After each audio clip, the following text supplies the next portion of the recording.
SuperTalk Mississippi media production. If you're feeling anxious about your investments with all the economic volatility and chaos in Washington, tune in to SuperTalk Jackson on Wednesdays from 9 to 10 a.m. and Sundays from 8:30 to 9:30 a.m. for Element Wealth Radio with Jeremy Nelson. Learn more at myelementwealth.com. Oh, yeah.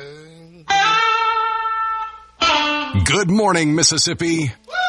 Everything gonna be all right this morning. Mornings with Richard Cross. Oh, yeah. Here on SuperTalk Mississippi. Woo!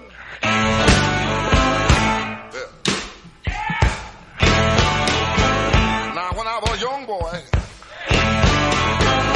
at the age of 5, my mother said I was gonna be the greatest man alive. But now I'm a man, way past 21. I want you to believe me, baby.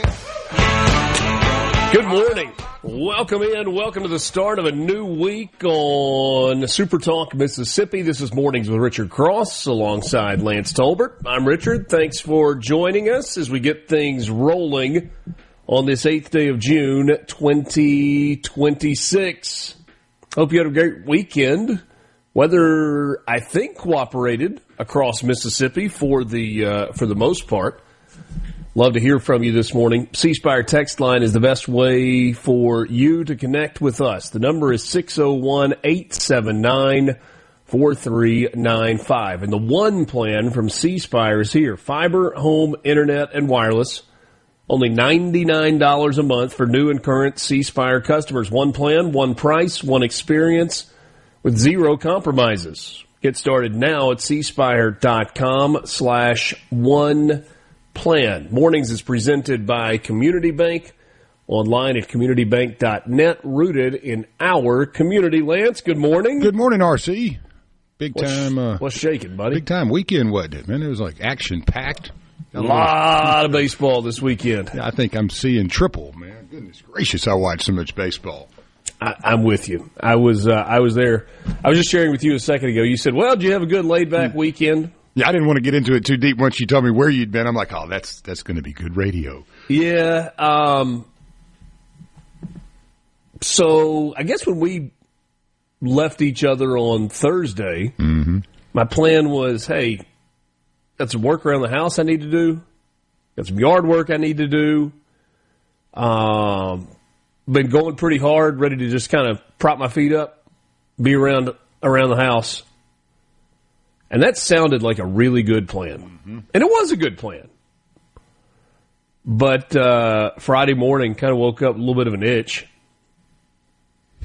And, you know, if you got an itch, you really just got to scratch it. Got to scratch it, man. It was about 10 o'clock, and I kind of – Jane wasn't the least bit surprised that I had this kind of on my mind. So I stick my head upstairs. I said, hey, Obi. He had gotten home from his football workout. He's like, yeah. It's like, hey, buddy, what you got going the rest of the day? He's like, nothing really. I was like, you want to take a road trip? He goes – I thought his answer was just going to be yes. He goes, where? I was like, where do you think? He goes, where? And I said, how about Auburn? And he's like, yeah, let's go. Yeah. So we got on the road about 1 o'clock, and we got there and traffic in Birmingham was brutal. We got there about 6. Yeah, I know. Yeah. Two different ways. I mean, you got to go to Birmingham regardless, but then to get to Auburn, you can either take 280 or you can go the route of Montgomery. And we went Montgomery, and I think it's probably about as efficient as it could be. So we got there about 5:15, straight to the ballpark. We had general admission tickets. And if you watched any of those games this weekend, you know that the seating was limited, especially half an hour before first pitch. And Lance, we walked in on the first base side, and I mean, people everywhere. And we basically walked foul pole to foul pole to foul pole to foul pole. Back and forth. Within the stadium, just looking for a spot to stand, a spot to sit, an empty nothing. And my buddies Tom Hart and Todd Walker were doing the game. Yeah.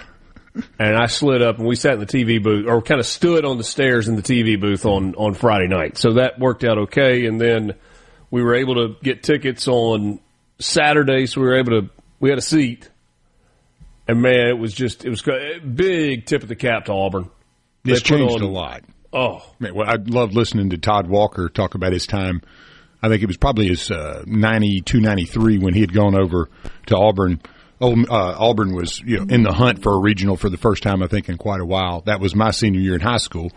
And he was like, man, they would pull up the U-Hauls back behind the dugout, and they would holler and scream at you for the whole game. And that was about what it was like. We didn't have a lot of fans, but the 12 that would get that U-Haul, they were good buddies of mine the next year.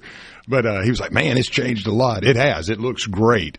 And it's nice to see. The SEC was banging it out with the attendance, man. Goodness gracious. Yeah, it was good. It was good. They had over 10,000 both days there. That is not a facility that is designed to have over 10,000 people in it. It was, to use a cliche, people were packed in like sardines, but it was a great environment.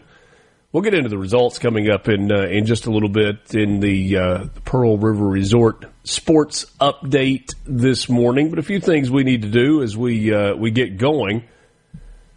First of all, weather across the state of Mississippi today. Yesterday, I don't know what it was like in central Mississippi, Lance, but in North Mississippi, the humidity, woo-wee. It was real. Yeah. Oh. Like if you had just balled up a fist and punched at the air, there was a good chance you were going to be able to see the air moving. It was so thick.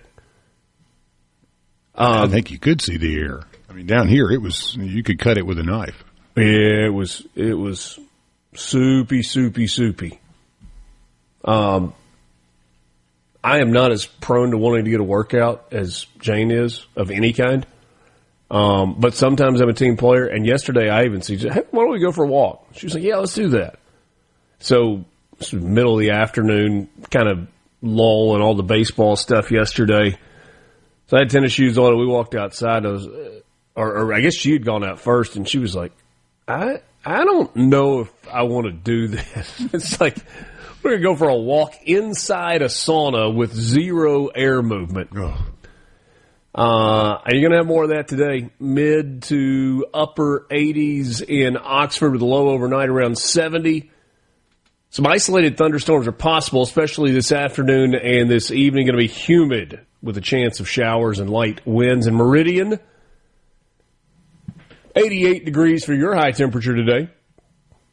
Overnight low of about 72, mostly cloudy, overcast, scattered thunderstorms possible, especially late this afternoon. Humid in Meridian. What about in southwest Mississippi? In Woodville, 87 degrees for your high, 74 the overnight low, mostly cloudy, slight chance of showers or thunderstorms, humid. And in Biloxi today, 86 for the high, 79 the overnight low, mostly cloudy, fairly overcast, low chance of thunderstorms, humid, with a little bit of coastal influence, hopefully meaning some breezes in the on the way. Kind of feel like we're settling into that.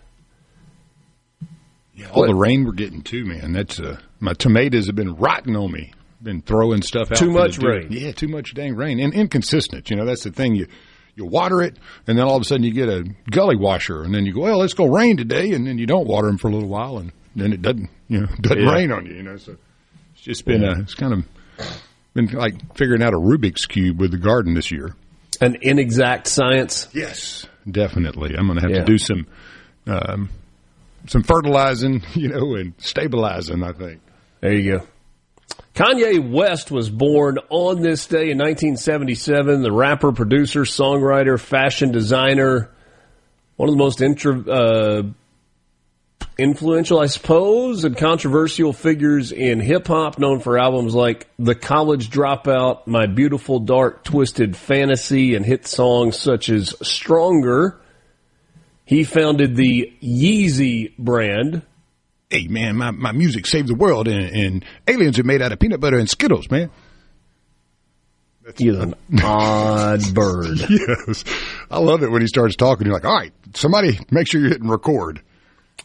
Bonnie Tyler was born in 1951, the Welsh singer famous for hits like Total Eclipse of the Heart and Holding Out for a Hero, one-of-a-kind voice known for her powerful, raspy singing. Nancy Sinatra, born in 1940. Best known for These Boots Are Made for Walking. Man, that's a big one, too. And, of course, being the daughter of the chairman of the board, Mr. Blue Eyes. We got more coming up with you. Mornings with Richard Cross just getting started on this Monday, June 8th, 2026. Quick time out. Maybe a refill on the cup of coffee. Back with you right after this.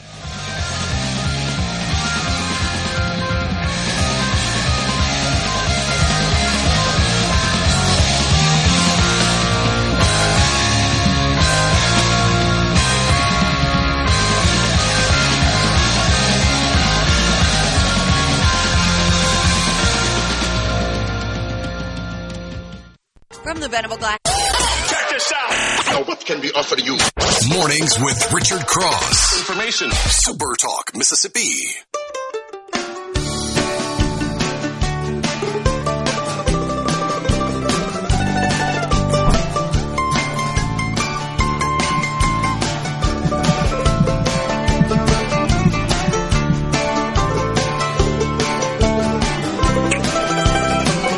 C-Spire text line, morning gentlemen from Greenwood, hotty toddy, Omaha, here come the rebels. I'm in the minority, but I'm counting down to fall and winter. LOL. I tried to move to a cooler climate, then I met my wife, and she won't leave the South, so I'm here for life. That is from Jonathan. Welcome, brother. You will never get used to the heat. Sounds like you made a wise decision, Jonathan. Yeah. Lance, if I am fortunate enough to 15 years from now still be doing this radio program, one, we will have had a good run. Yeah, you'll barely be in your 60s, right? Or you won't even be in your 60s yet. You're like late 50s. I'll be 60. Yeah, okay. Yeah, I'll be 60 15 years from now. A lot of tread on that tire left, man. Goodness. My hope, my life goal is that if in, 26, 36, good grief, 2041, that on June 8th of 2041, Mornings with Richard Cross will be coming to you live from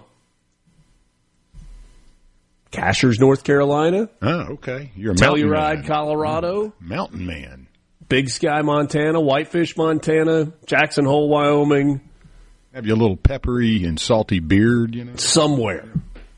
Not entirely. Not leaving, not moving, but my guess is I won't even be able to afford to buy a house or a cabin or anything in one of those places. But hopefully we'll be in a spot where we can say, hey, we're leaving about the second week of June, and we'll see you about the 1st of September. Hey, why not, man? In person. Yeah, if you want to see us, you can come visit in the meantime. Technology will allow you to do whatever you want to do Makes anywhere the world you want to do it. a really small place. That would be a life goal 15 years from now. See if we can pull that one off. Mountain man, Richard Cross. I got to see the guy with the big old long Dave Hughes beard. Been up in the mountains fly fishing for about 3 months. Bring him back to civilization. Crisp air, cool evenings, low humidity, a kicking lot of hiking. Kicking and screaming, comes back to civilization eventually. Oh, I'd love that, man. I always wanted to be a mountain man, you know? Yeah. Jerry Stiller was born on this day in 1927, the American comedian and actor known for roles in Seinfeld as Frank Costanza and King of Queens. He was the father of Ben Stiller. And Festivus. A holiday for the rest of us. That's right. The feats of strength are always the best. Maria Menounos, born in 1978, television host, actress, journalist, former WWE personality. Hey, yeah, and she's great gas station TV entertainment. That's where I know her from. That's right. Hi, I'm Maria Menounos. she's the gas station TV. She is. Yeah, I love it. Juliana Exactly. Margulis. Too many letters in there. ER, The Good Wife, multiple Emmy winner. Margulis, I think. That's right. Frank Lloyd Wright was born on this day in 1867, the architect known for his organic architecture and iconic designs like Falling Water and the Guggenheim Museum. Yeah, 1935 was Falling Water. That's how I kind of learned about him. What a beautiful place. But Fountainhead here in Jackson is a property that he built in the 1948, I believe. It was recently for sale, right? Yeah, the Mississippi Museum of Art bought it, which they're now going to be the curators of that. And, you know, what made me think of the first time I read the article is that, you know, when he built it, it was, you know, the home and furnishings were designed by Frank Lloyd Wright. I guess, you know, you got to have some bank to hire that guy at that point in career and go, hey, yeah, go on and design the couch and the chair and everything else too. But what a beautiful property it is. It's love the low lines and geometry. Clarksdale has a Frank Lloyd Wright house as well. Yeah, and a lot of the ranch villas here in Jackson, my understanding was it was a Frank Lloyd Wright design. You know, went nationally. Yeah, makes sense. Yeah, sure. Former First Lady of the United States, Barbara Bush, was born on this day in 1925. A couple of things that have happened on this day. The Prophet Muhammad, in 632, the founder of Islam, died in Medina at the age of 62. His death led to significant succession debates that shaped the religion's early history. In 793, Vikings launched the first recorded raid in Europe on the Lindisfarne Monastery in England, killing monks and looting treasures. This marked the beginning of the Viking Age. Attila the Hun invaded Italy on this day in 452. Pretty significant day in U.S. history. It was 1789 when James Madison introduced 12 proposed amendments to the United States Congress of the U.S. Constitution. 10 of the 12 were later ratified. We called them the Bill of Rights, forming of America's civil liberties. So you've got all this crew that worked on the United States Constitution, and here comes James Madison and says, guys, you got an idea. There's some things that we need to establish. Pretty forward-thinking on many of those. Dang right.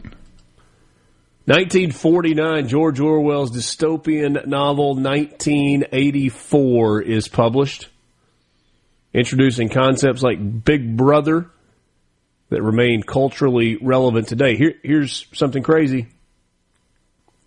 So in 1949, you were, quick math here, 35 years from 1984, right? Yep. In 2026, you are 42 years removed from 1984. Now, I bet the book is hitting a record resale at the moment, quite frankly. I haven't looked at it, but I would put some money on that, saying, I bet a lot of folks have been buying 1984 again in Animal Farm. Yeah. No doubt. Fantastic writer, though. I mean, thinking out that far in advance in 1949. Great movie, too, with William Hurt. Oceana, you know, the town or the whatever it is that they live in. Very interesting concept. Kind of blows your mind a bit. I was not aware of this. In 1959, on this day, 1959, June 8th, the United States Postal Service experimented with missile mail, launching mail via a guided missile from a submarine. It did arrive successfully, but never became practical. It sounds like a lot of work to get. That's a shock. To get a postcard. Yeah. Whoever could have guessed that missile mail wouldn't be practical? Yeah, now you got Amazon, though, with the drone delivery. That sounds a little more practical. Somewhat more practical. Reusable, even. All right, some news headlines for you this morning. The death of a Lee County inmate is under investigation. Sheriff Jim Johnson reported that an unidentified female inmate was found unresponsive on the floor of her cell in the Lee County Adult Detention Center. Investigators with MBI and local law enforcement responded to both the hospital and the detention center. An investigation is underway. No signs at this point of foul play, and the death appears to have stemmed from a medical emergency. Autopsy will be conducted by the Mississippi State Crime Lab. Bond has been denied for the teenager accused of killing an elderly couple and shooting a deputy in Simpson County. We gave you this story last week. 17-year-old Cordarius LeRae Hobbs faces 13 charges, including capital murder, for allegedly breaking into a home in Mendenhall and taking the lives of 74-year-old Bill Blair and his 71-year-old wife, Carol Blair. When officers arrived at the scene to conduct a welfare check, Hobbs reportedly opened fire at law enforcement before barricading himself inside the home. The multi-agency effort resulted in tear gas being deployed, which drove the teen out of the home. He didn't go down, though, without a fight. Police say he fired another round at authorities, tried to flee on foot. The suspect ultimately was apprehended at the scene, but not before both he and a deputy suffered gunshot wounds. He's being held inside the Rankin County Jail. MBI is assisting with the investigation because there was an officer-involved shooting there. Police are searching for suspects after 6 people were shot during a trail ride event in Jackson early on Saturday morning. Officers responded to a shooting in the 2900 block of Forest Avenue just after lunchtime. Shooting occurred during a trail ride event at Grant Fields in Northwest Jackson, where witnesses reported that a very large crowd was in attendance. According to the witness accounts, the incident began as a fight involving several unidentified males and later escalated to gunfire. 1 killed, that was Jordan Worthy. 4 of the 5 injured, transported to local hospitals. A couple have been released, 2 remain hospitalized. 6th victim, minor injuries, no hospital. No arrests made as of yesterday morning. Mornings with Richard Cross, SuperTalk, Mississippi. Thanks for being with us. More coming up with you. It's your morning sports update next. From the Seabrook. Mornings with Richard Cross. The monitor switch lets you hear Breaking news. SuperTalk, Mississippi.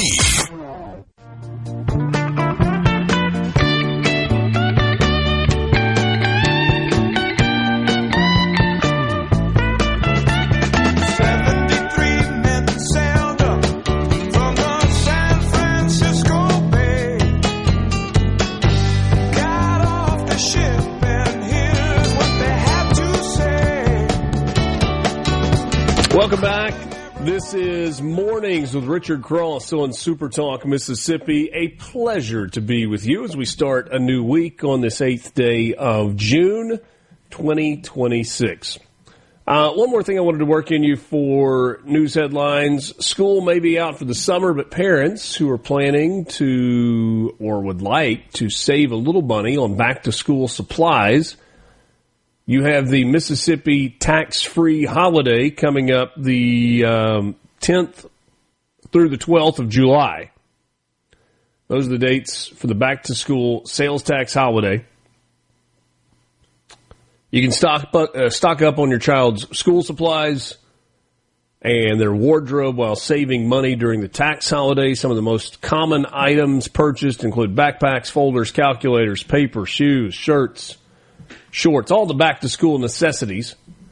Mississippi Department of Revenue reminds you that no sales tax on clothing, footwear, or school supplies if the sales price of a single item is less than $100. If it's more than $100, you still got to pay the tax. A lot of retailers, if they have things that are, $110, $115, $120, might take a percentage off of them to get them under that $100, and you really could find some savings. All right. Time for your sports update, brought to you by Pearl River Resort, online at pearlriverresort.com. If you've never been to the sports book at Timeout Lounge, think about how humid it was this weekend, and you think about how much baseball was on television this weekend. Sportsbook might be a good place to hang out and watch a lot of games. You can get in on the action if you so choose. Certainly encourage you to do so responsibly. You can also check out the Dancing Rabbit Golf Club 2 18-hole championship courses, the Oaks and the Azaleas courses. You can play at dancingrabbitgolf.com. Book your tee time there, dancingrabbitgolf.com. Ole Miss was on the left side of the Super Regional bracket, which pairs with the left side of the bracket in Omaha. And those 4 games got started on Friday. You had West Virginia winning in an early game. You had Troy winning in an early game. You had Ole Miss and Auburn playing in primetime on Friday night. Going into the ball game, Hunter Elliott had never lost a postseason start. And while Hunter Elliott maybe wasn't the best he has ever been in his career, he gave Ole Miss 4 1/3 of 6-hit baseball with 2 earned runs. He walked 4, but he struck out a couple. It was the first 2 batters of the game, wasn't it? I thought so. Yeah, I mean, he started out great. His 2 strikeouts were the first 2 hitters that he faced because, let's see. Yeah, Alvarez struck out all 3 Ole Miss hitters in the top of the first, and then Hunter Elliott struck out the first 2 in the bottom of the first. And that was it in terms of strikeouts. But, man, he survived. And then Hunter Calhoun went 2 2/3, and Walker Hooks lasted 2 innings to close it out and pick up the save. Hooks has been really, really good. He's been awesome down the stretch, man. Goodness. Ole Miss went with a little bit different looking lineup. They put Braden Randall in the outfield, and it paid off almost immediately. He had an RBI single to score Owen Pano in the second inning. Chase Fralick with a sacrifice fly in the third inning to make it a 1-1 game. In the fourth, Braden Randall singled again to make it 2-1. In the fifth, a 2-run home run by Judd Utermark, an absolute moonshot. 7 or 42%? The launch angle was 43 degrees. You're not supposed to be able to make that kind of contact swinging a baseball bat at that angle. And yet he did. That made it 4-1. Auburn got a run back to make it 4-2. Colin Reuter with a 2-run home run in the sixth inning. Right after Auburn made a pitching change, L.J. Cormier came into the game. And, it was like the guy to the bullpen just looking for a strike, and Reuter was ready, and he smoked it. Auburn got a couple of runs late, but not enough. 6-4 the final in Game 1. They set an all-time attendance record, 10,627. Here's the crazy thing about that. They had set an attendance record on Monday at 8,200 people. And they had another 2,400 in there just 4 days later. Really was impressive. So that put Ole Miss ahead in Game 1, or after Game 1, 1-0 in the series. And you roll back on Saturday, and the Rebels ran Taylor Rabe out. And Rabe has been Ole Miss's best pitcher for the last month. Yeah. Maybe 6 weeks. He's been really, really good. Ole Miss wins the game 5-3. The eighth inning was the dramatic part of that ball game. Top of the eighth, Hayden Federico makes an incredible running over-the-shoulder catch. He taking a jab step in, kind of got himself out of position, and, on a dead sprint, leaping, snow cones it in his glove. It was big-time catch. And then Ole Miss gets 3 runs in the bottom of the eighth inning. A a 2-run home run from Will Furness. That was after Judd Utermark had made it to second base. I'll be honest with you. I was so mad at Judd Utermark right there. That ball was hit. Right fielder was chasing it. I didn't think it was gone. And I was like, run, Judd, run. You don't have to go back and tag up. He's not going to get there. Go. Like, you're going to have the tying run left at third base for no reason. And then I'm like, oh, we cleared the wall. Attaboy. Good read. And then Tristan Becerra followed it up with an absolute no-doubter. And the ball was just flying all weekend everywhere. Yeah. Wasn't anything cheap about Becerra's home run. Whew. No, good Lord. Truth of the matter, on Saturday's game, I didn't think Ole Miss played very well for about 6 innings. Certainly for 5 innings. Now, Taylor Rabe, who gave up 2 runs in the top of the 4th inning, and it should have just been 1, was spectacular. But through 4 or 5 innings, that should have been a 2-1 Ole Miss lead. Now, you play the game and it factors out. You say should have been. Maybe could have been. Ole Miss did not execute in a rundown, leading to a run. And it was perfect right up until the point where it wasn't. And Ole Miss had some bad base running, ran into an out. So, but man, they got it together late. 2 in the 6th and 3 in the 8th, and that was enough.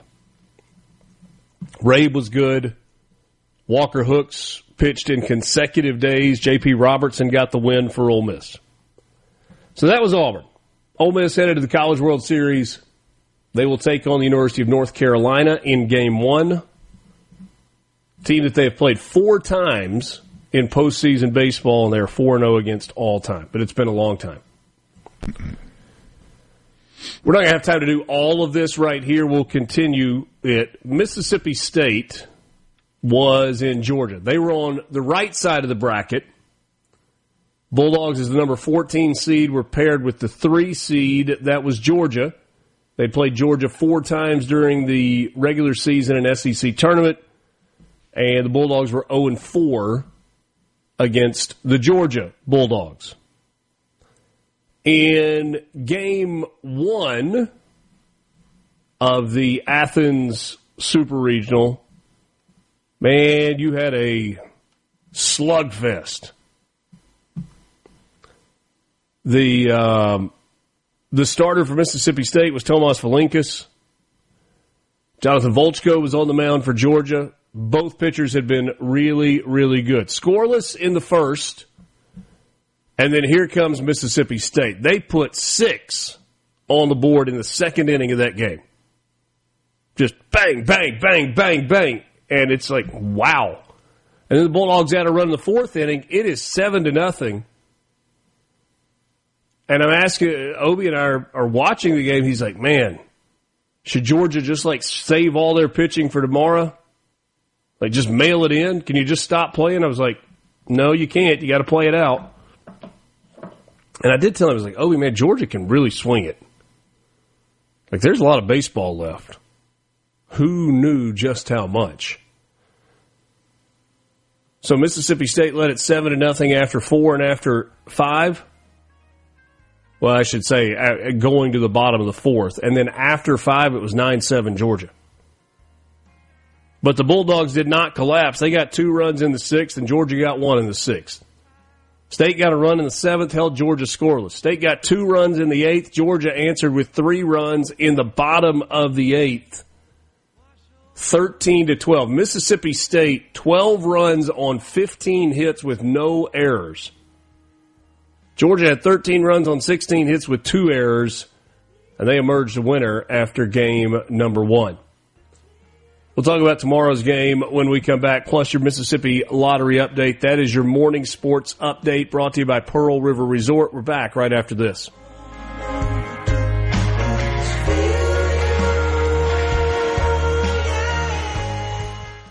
From the Venable.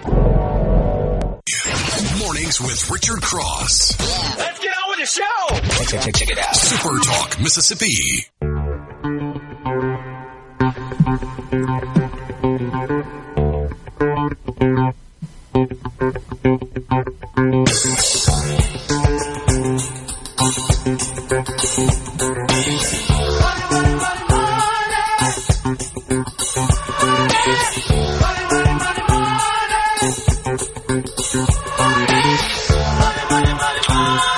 your Mississippi Lottery update. Brought to you by the Mississippi Lottery, online at mslottery.com. Again, mslottery.com. Powerball did not have a jackpot winner over the weekend, which means the estimated jackpot for tonight's drawing is $225 million. The estimated cash value, a cool $100,300,000. Even better news, no jackpot winner for Mega Millions on Friday night, meaning jackpot up to $392 million, estimated cash value $173,300,000. So you're saying we got a chance. That's exactly what I'm saying.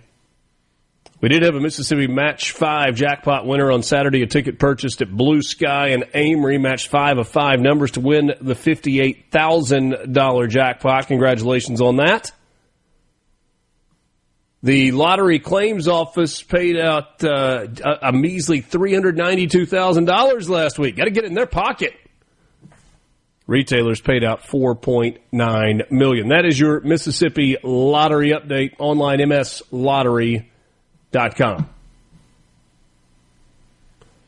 Yesterday in Athens, Mississippi State backs against the wall. Georgia a win away from the College World Series. And it was Georgia that struck first. Jumped out to a 2-0 lead, got a couple of runs in the first inning, got 2 more runs in the second inning, and the thoughts of uh-oh began to set in for Bulldog fans. Mississippi State got 2 back in the bottom of the second, thanks to a Kevin Maluski home run scoring at Vitas Valencias.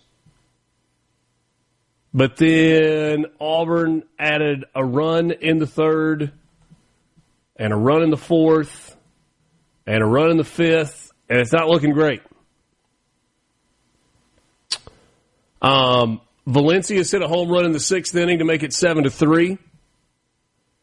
Bryce Chance had an RBI single in the 6th inning, and then we get to the 7th inning, and things got interesting. An Ace Reese solo home run, 8-5. A Noah Sullivan solo home run, 8-6. A Jacob Parker solo home run, an absolute no-doubter, and the smile that crept across his face was about the purest baseball thing you'll see. He knew it. And that one put Mississippi State within 1. It was 8-7. And then in the bottom of the 8th inning, Jacob Parker comes to the plate again. This time with the man on base, another no-doubter. Ace Reese scores. Jacob Parker scores. Makes it 9-8. And the Bulldog fans that hung with the Diamond Dogs feeling it. Feeling it. But no easy task with this Georgia team. Georgia answers with a home run in the top of the 9th inning to tie it at 9. Bulldogs could not get a run in the bottom of the 9th. It goes to extra innings.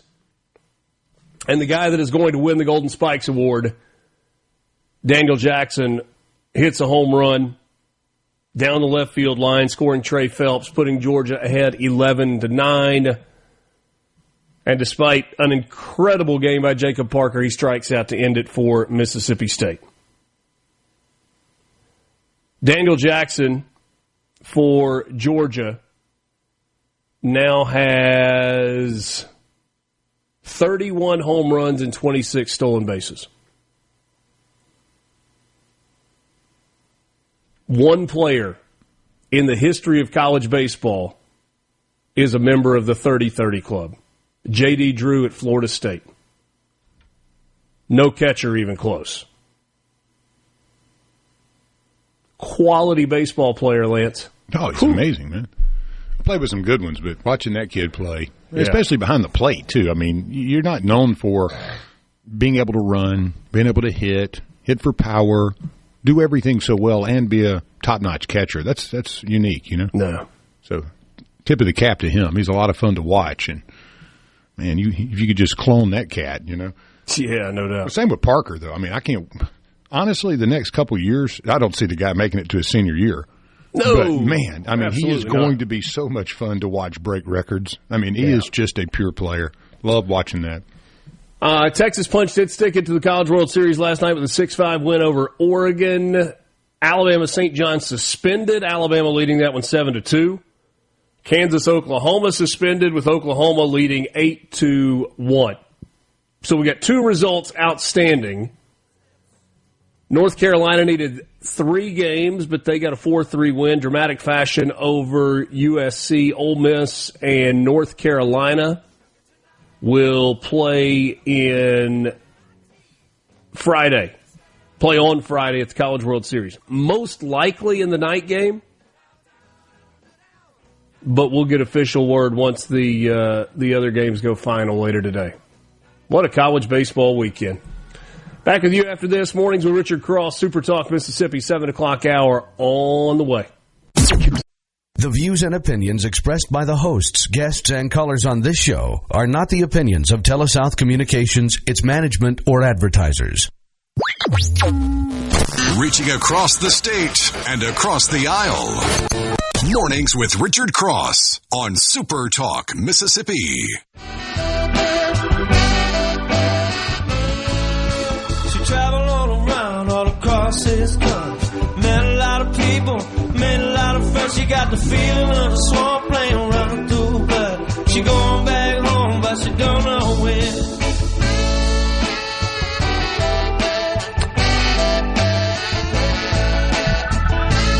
Monday morning, pleasure to be with you. It is Mornings with Richard Cross on SuperTalk Mississippi, streaming at supertalk.fm and SuperTalk TV. Thank you for being with us. Mornings is presented by Community Bank, online at communitybank.net. Community Bank is rooted in our community, whether, really, whatever your financial needs, whether it's a checking account, savings account, whether it's seed money for the start of a new business. Maybe you are looking to buy a house for the first time or for the 4th time or for the 14th time. The team at Community Bank is here to help with you. They are invested in you as part of your community and part of the community. Community Bank is there for you. Find them online at communitybank.net. Community Bank, rooted in our community. The One Plan from C Spire is here. Fiber home internet and wireless, only $99 a month for new and current C Spire customers. I'm just going to be honest with you, just completely honest. We've been talking about the One Plan from C Spire for like 2 weeks now. And the very first time I read through the copy there, I was like, man, I need to look into that. And I haven't looked into it. But last night I started crunching the numbers, and I think we're about to switch. I hadn't told my wife this yet. So we're up to 4 cell phones for our family. 4 of the 5 of us have them. And business services for a couple of businesses, and 2 fiber internet lines that come into our home from C Spire. And I know that's overkill, but it's a redundancy thing, and it helps me sleep better at night. So, I think the One Plan may be better for us. I'm going to keep doing those numbers. You should as well. cspire.com, customer inspired. I hope you will indulge me for a moment. Saturday was the 82nd anniversary of D-Day. 5 out of 7 years we're on the air for D-Day, and this is something that I get to do live. But I do not want that day to go by without an acknowledgement of the brave men who changed the course of history on that particular day. Almost immediately after France fell to the Nazis in 1940, the Allies planned a cross-channel assault on the German occupying forces. At the Quebec Conference in August 1943, Winston Churchill and Franklin Roosevelt reaffirmed the plan, which was code-named Overlord. Although Churchill acceded begrudgingly to the operation, historians note that the British still harbored persistent doubts about whether Overlord would succeed. The decision to mount the invasion was cemented at the Tehran Conference held in November and December of 1943. Joseph Stalin, on his first trip outside the Soviet Union since 1912, pressed Roosevelt and Churchill for details about the plan, particularly the identity of the Supreme Commander of Overlord. Churchill and Roosevelt told Stalin the invasion would be possible by August 1st, 1944, but that no decision had yet been made to name a Supreme Commander. To this latter point, Stalin pointedly rejoined, "Then nothing will come of these operations. Who carries the moral and technical responsibility for this operation?" Churchill and Roosevelt acknowledged the need to name the commander without further delay. Shortly after the conference ended, Roosevelt appointed General Dwight David Eisenhower to that position. By May of 1944, nearly 2.9 million Allied troops were amassed in southern England. While awaiting deployment orders, they prepared for the assault by practicing with live ammunition. The largest armada in history, made up of more than 4,000 American, British, and Canadian ships, lay in wait. More than 1,200 planes stood ready to deliver seasoned airborne troops behind enemy lines to silence German ground resistance as best they could and to dominate the skies of the impending battle theater. Against a tense backdrop of uncertain weather forecasts, disagreements in strategy, and related timing dilemmas predicated on the need for optimal tidal conditions, Eisenhower decided before dawn on June 5th to proceed with Operation Overlord. Later that same afternoon, he scribbled a note intended for release, accepting responsibility for the decision to launch the invasion and full blame should the effort to create a beachhead on the Normandy coast fail.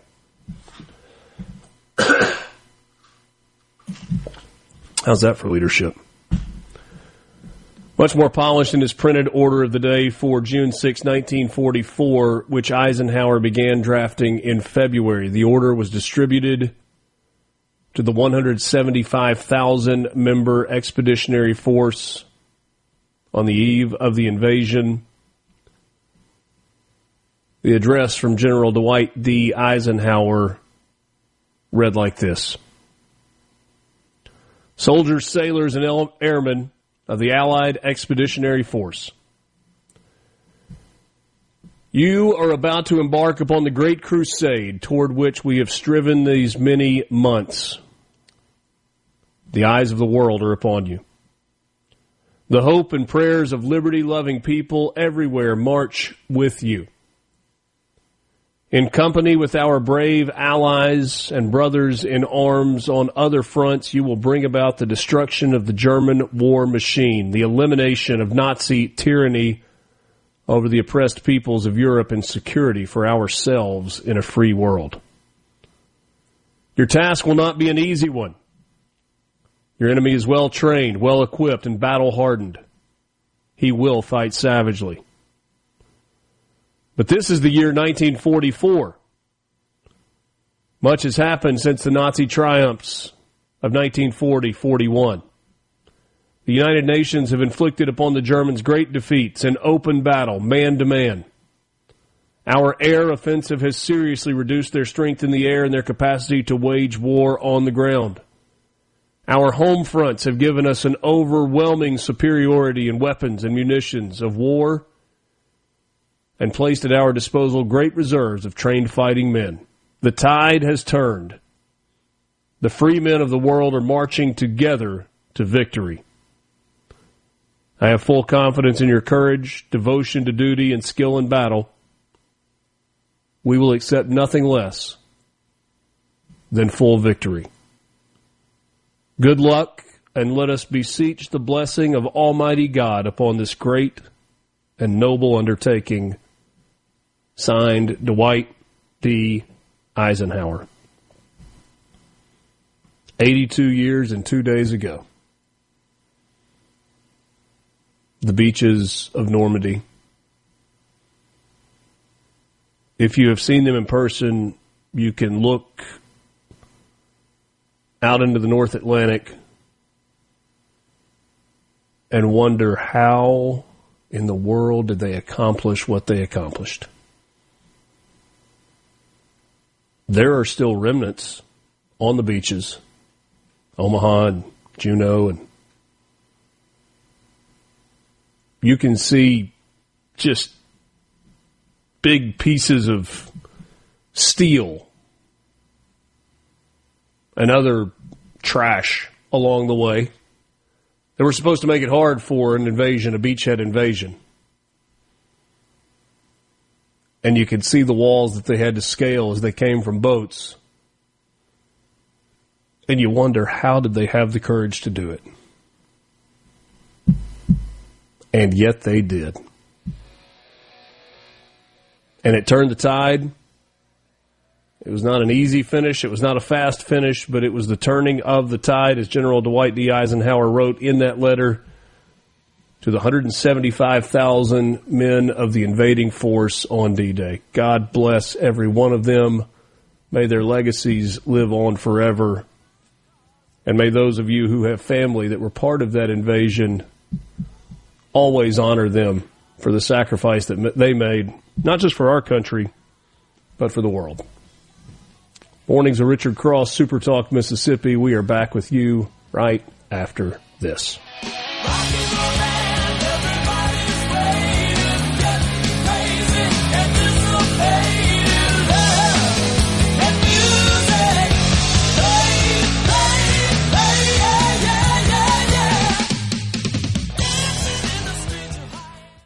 From the Venable Glass. This is Mornings with Richard Cross. Let's do it. Super Talk, Mississippi.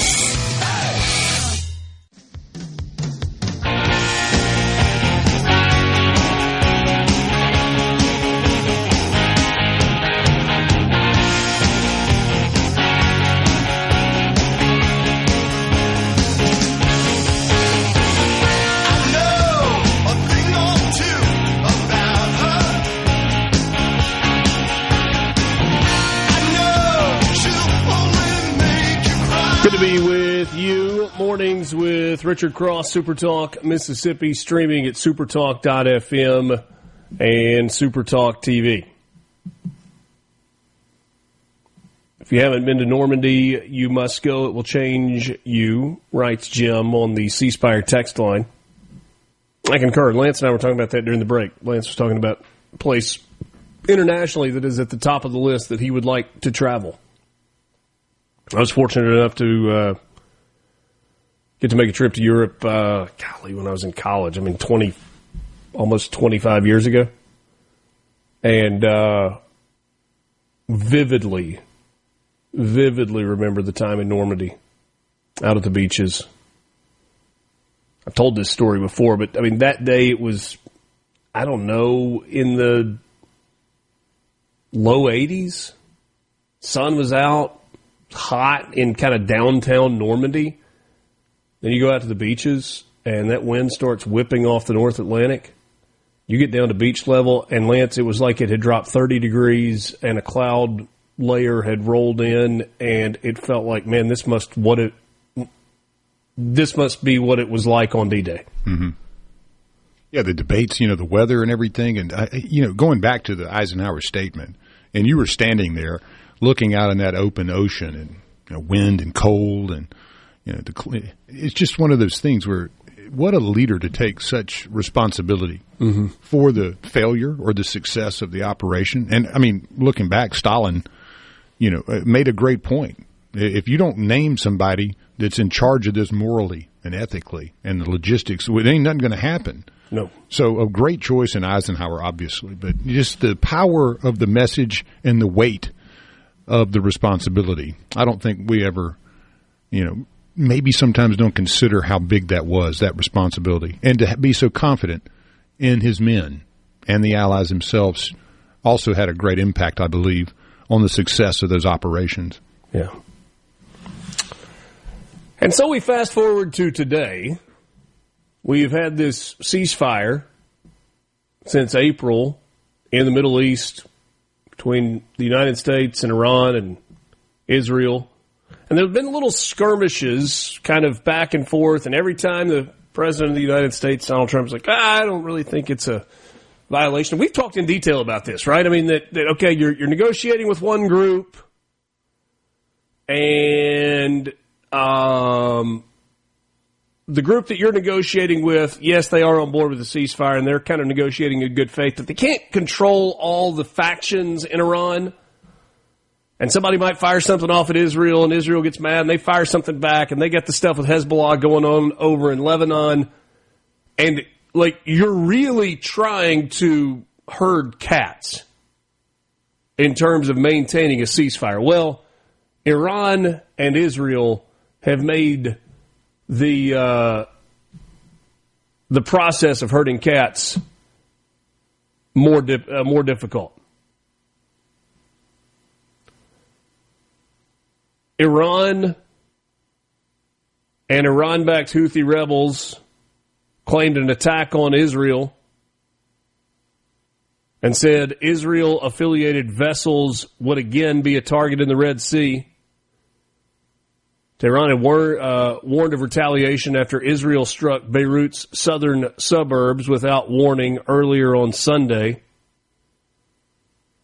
The Israeli strikes came in apparent defiance of President Trump, who told Bibi Netanyahu that he doesn't think Israel needs to respond further. In the first comment since the attacks, Trump wrote online, Israel and Iran must immediately stop shooting. Concerted efforts underway today to salvage the ceasefire between Iran and the United States. The Iranian military's joint command said that it is halting its offensive operations hours after Israel and Iran began trading fire on Monday in retaliatory strikes that threatened to drag the Middle East back into a full-scale regional war.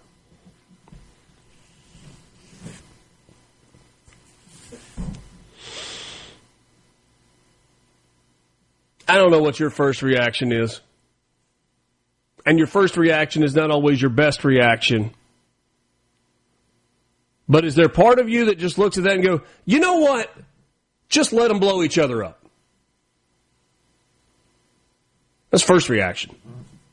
And then you back off of that and you're like, hold on, that doesn't make sense. You can't do that. Why are you involved in the first place? You're involved because Israel is an ally, although goodness knows they don't always behave like an ally.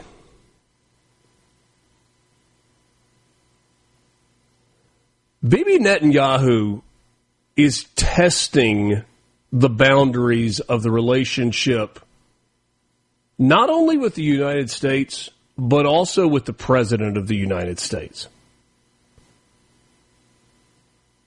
Trump has kind of publicly denounced some of the actions that Netanyahu is engaged with on behalf of Israel recently. But let's be real honest here for a second. He can publicly denounce all he wants, but if Bibi gets to fire rockets at will while the United States is trying to negotiate a ceasefire with no repercussions from the United States, then we got a real problem. A real problem.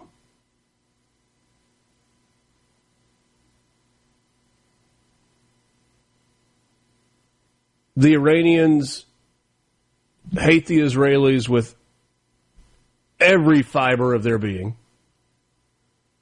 And there's no language in a ceasefire agreement that is ever going to change that. The Israelis, the Jews, have been waking up every single morning for 2,000 years, knowing that they are hated and that they are potentially that day going to have to defend their lives against those that hate them. And on and on and on we go.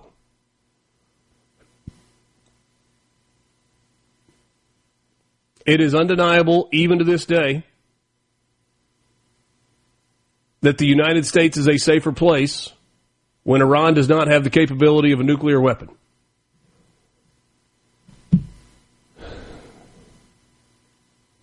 Get it the heck over with and get home. Good grief. A little more close to home. By the way, Henry Barbour is going to join us coming up soon. About 10 minutes from right now. A little less than that, maybe. He's managing partner at Capital Resources, GOP strategist. We'll talk with the impact of the ongoing war in the Middle East on upcoming elections here in the United States and a lot of other things. We will also try to get Henry to help us understand how on Tuesday night into Wednesday morning, the elections, the day, the actual voting day in California happened. Lance, have you followed this over the weekend? Yeah. Are you kidding? So an election on Tuesday in California, and they start counting votes. And they count votes, and they count votes. And Mayor Karen Bass, the incumbent, is the leading vote getter, although she's not going to have a majority, so there will be a runoff. Nonpartisan race for mayor in Los Angeles. And Karen Bass, no doubt, going to make the runoff. But Spencer Pratt was going to make the runoff as well, and it was really setting up for an interesting couple of months as Spencer Pratt was going to relentlessly attack Karen Bass. And I don't know that he was ultimately going to be able to win, but it appears as if now he's not even going to have a chance. As votes have continued to not trickle in, but come in batches. Mail-in votes dumped in batches of 20, 30,000 at a time. And magically, Democrat Socialist Nithya Raman has now passed Spencer Pratt. What seemed like an insurmountable lead once kind of the initial 50% of the vote total was in. Wow, Pratt's going to be in a runoff with Karen Bass. What's that going to look like? Oh, you just wait. You just wait. So now you have an ineffective Democrat and a Democratic Socialist running for mayor of Los Angeles. If you're keeping score at home, that gives you the possibility of the largest city on the East Coast and the largest city on the West Coast being run by Democrat Socialists. God help the United States of America. Henry Barbour joins us next.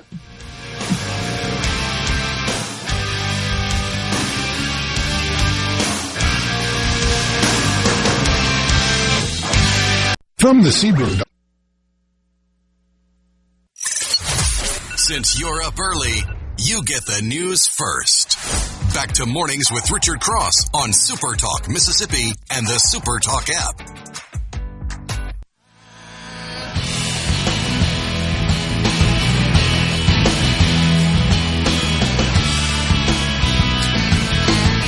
Welcome back. Mornings with Richard Cross, presented by Community Bank. Ever notice how some places still know your name? At Community Bank, that's how banking works. We're a bank that knows community because we live here. And when you walk in, you're more than an account number. No matter what your banking needs are, here you'll talk to real people who care about your goals. Community Bank, a local bank built on relationships. Stop by your neighborhood location or learn more at communitybank.net. Henry Barbour is my guest this morning. He is managing partner at Capital Resources, longtime GOP strategist, and all-around good guy. Henry, good morning. How are you? Hi, Richard.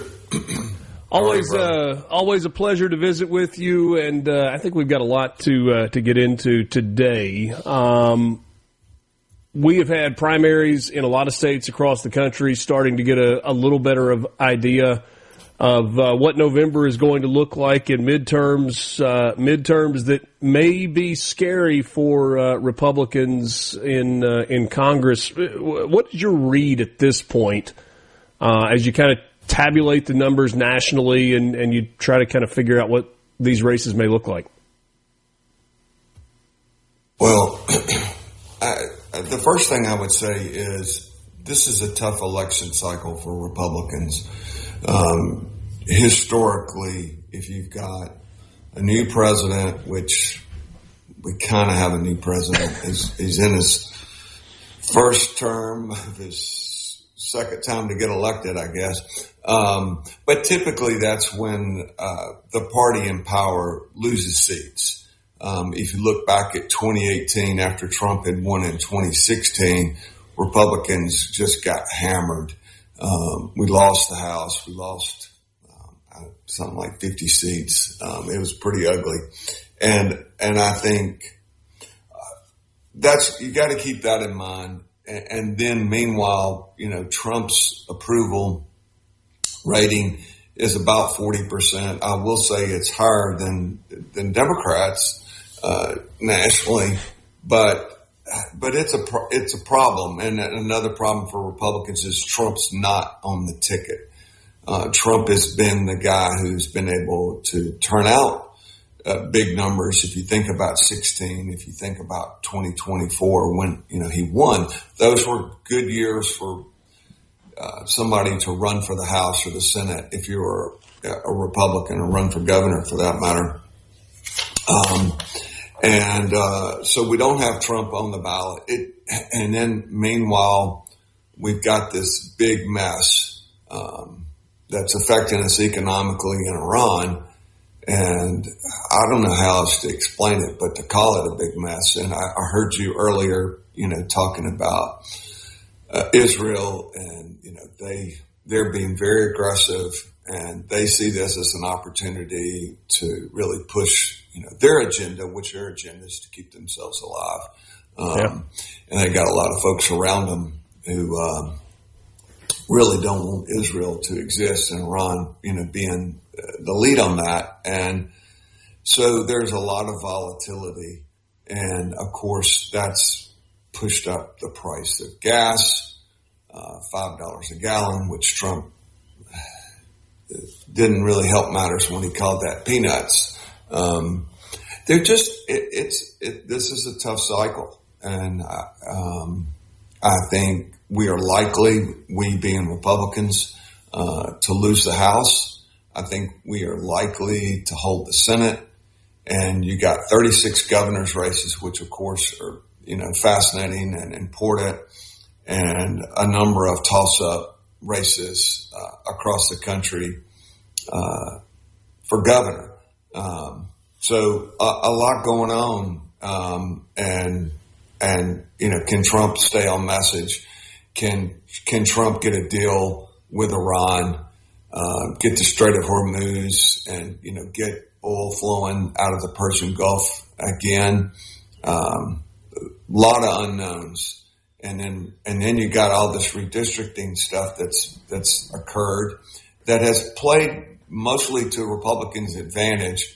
But my view is for the House, it's not enough. In this environment. And that's what I wanted to ask you next, is how this redistricting conversation factors in. You got the decision when it looked like Virginia was going to be 10-1 Democrats to Republicans, but courts overturned that redistricting and said that the way they went about it was unconstitutional in the state of Virginia.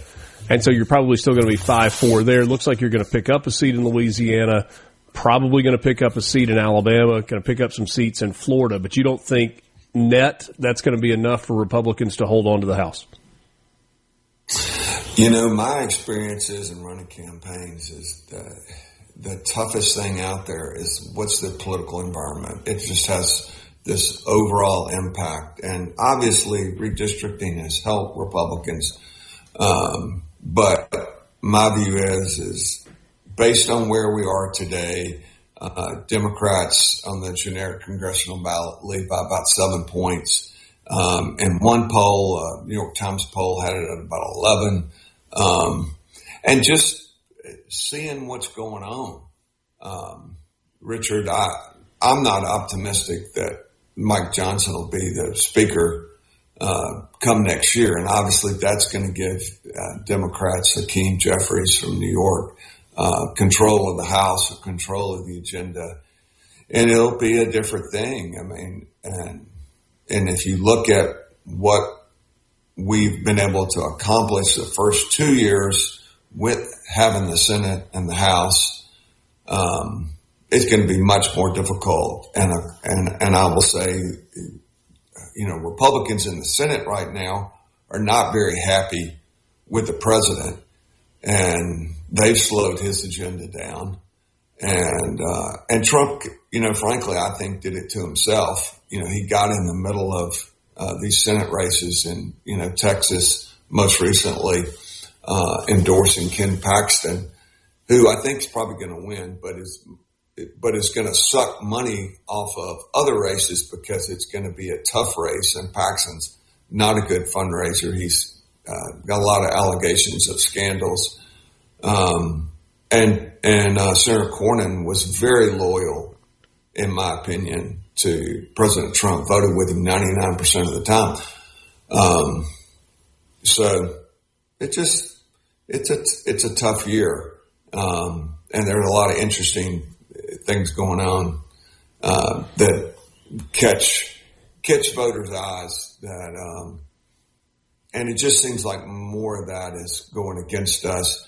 But the Democrats have a way of nominating people who are so far out of the mainstream that it just keeps catching up with them. And I think that's their problem as we look towards 2028 as well, is can they nominate somebody that's not crazy?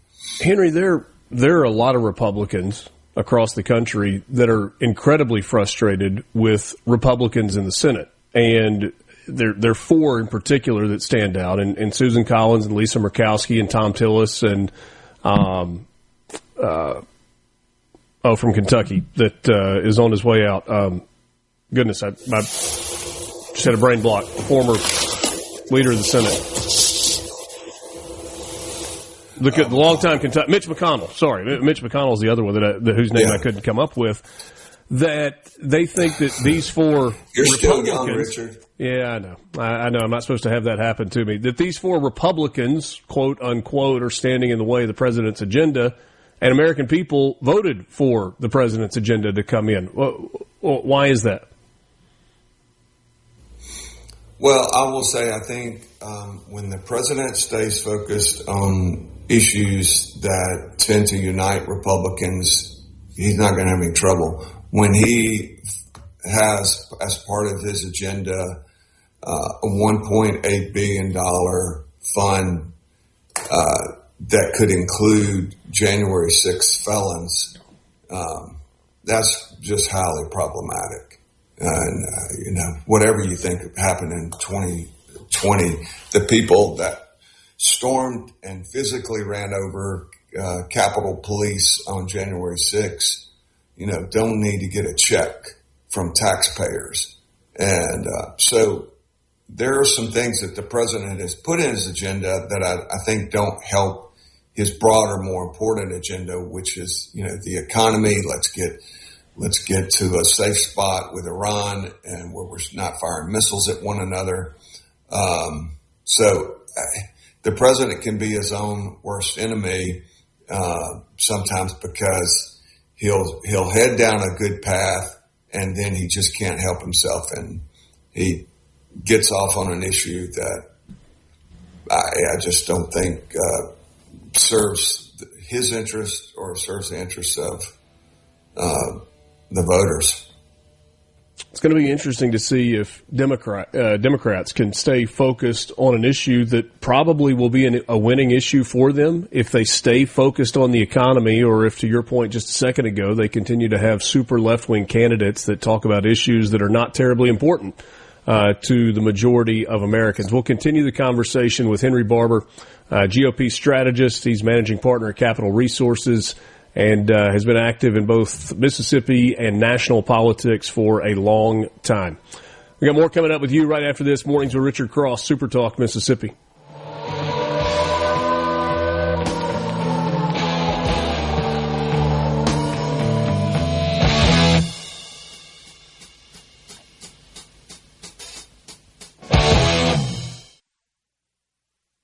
From the Benham on SuperTalk Mississippi and the SuperTalk app. Somebody told me when I first got to Nashville.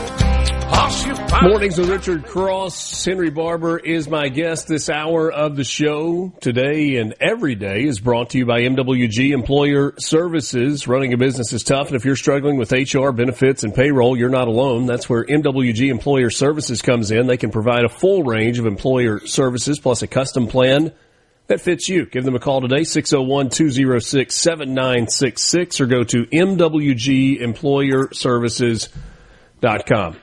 Henry, we visited, I don't know, maybe 6 months ago, late fall, early part of the winter, and I asked you about redistricting in Mississippi. At that point, we were waiting on the Supreme Court result in Calais versus Louisiana, and I asked you what it felt like the appetite for redistricting in Mississippi might be.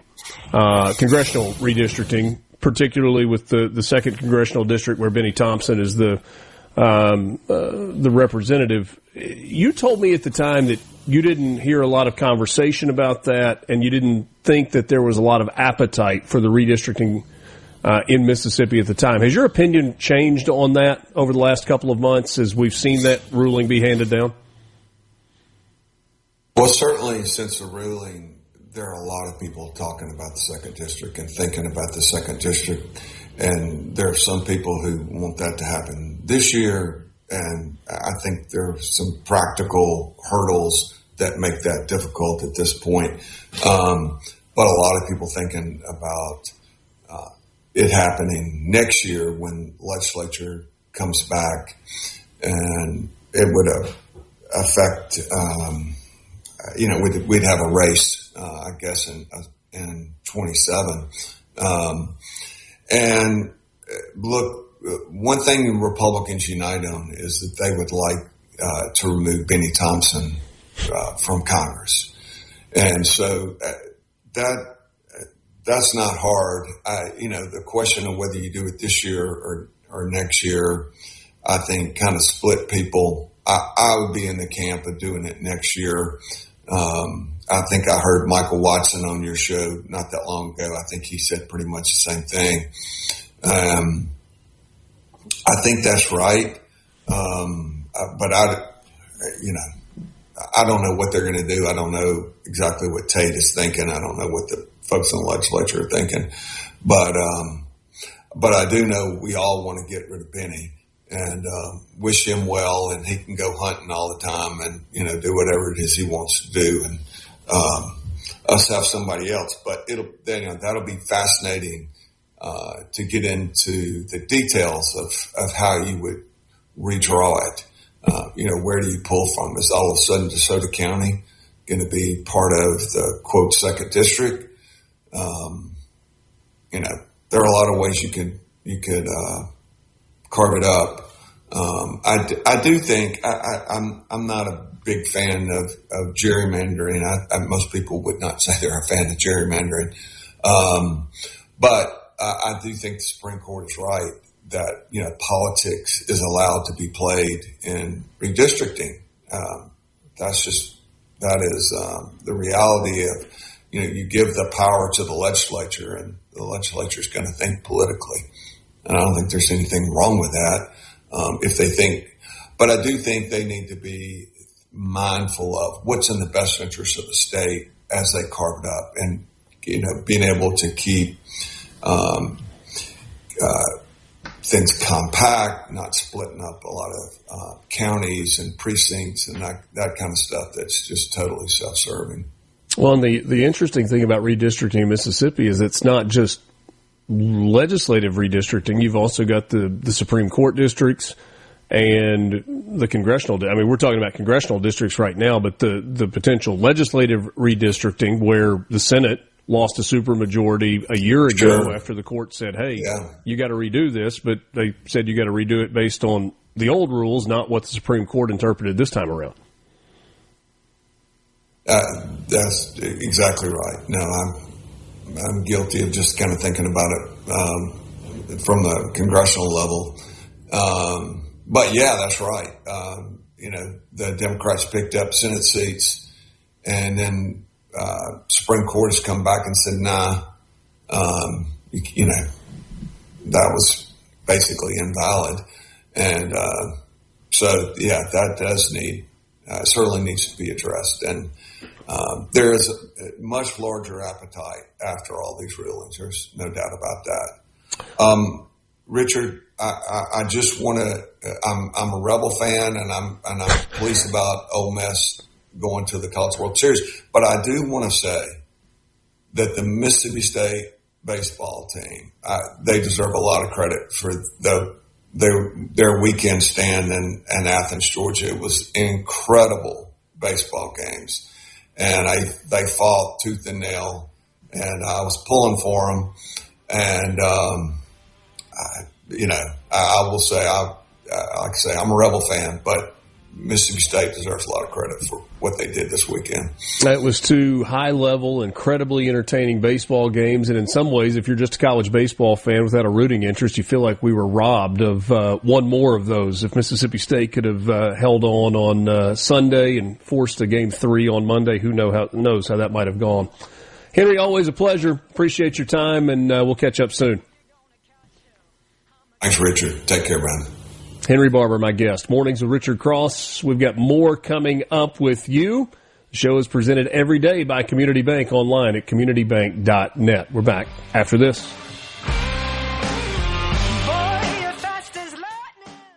Mornings with Richard Cross on SuperTalk Mississippi and the SuperTalk app. That's the way you spell Chicago. A knife and a fork, well, and a plate of greens. That's the way you spell, New Orleans. Girl over there with the hot pants on. Turn her loose, let her turn me on.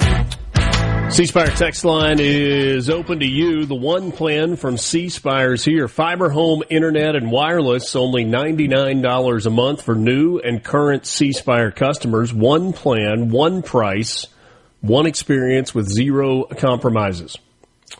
You can save over $700 a year with 3 phone lines from C-Spire compared to AT&T. Plus, with a 5-year price lock, you pay one rate with no surprises guaranteed. So don't wait. Get the one plan today. Visit your local C-Spire store or shop online at cspire.com/one-plan. C-Spire, customer inspired. Thanks for being with us this morning. You've got it locked in to Mornings with Richard Cross, presented by Community Bank on SuperTalk Mississippi. Alongside Lance Tolbert, I'm Richard Cross. Today is Monday, June 8th, 2026. We're glad to be with you. A couple of reactions from the conversation that we had with Henry Barbour just a moment ago. Gary in Tishomingo says, man, he's whizzing in my cornflakes this morning. Yeah, Henry is pragmatic, and he is looking at this through a historical lens and a time, an election cycle where you have a first, he laid it out pretty well, right? A first-year president that's actually a second-term president, but there was a 4-year gap in between, and so you almost treat it historically like a first-year presidency again. And when you have a first-year president that has the House and the Senate, generally, midterm elections go the way of the opposing party, Democrats in this case. And his thought is that Republicans probably are going to lose the House, that it doesn't look good for them, but most likely hold on in the Senate. And Henry raised the point that the president kind of went against the will of senators when he endorsed Ken Paxton in Texas, which is pretty close to unprecedented when you talk about a sitting incumbent senator who had been in place for 24 years and the president of his party, the incumbent's party, endorses a primary candidate. And he pointed out that John Cornyn had voted with the president overwhelmingly. I think he said 99% of the time.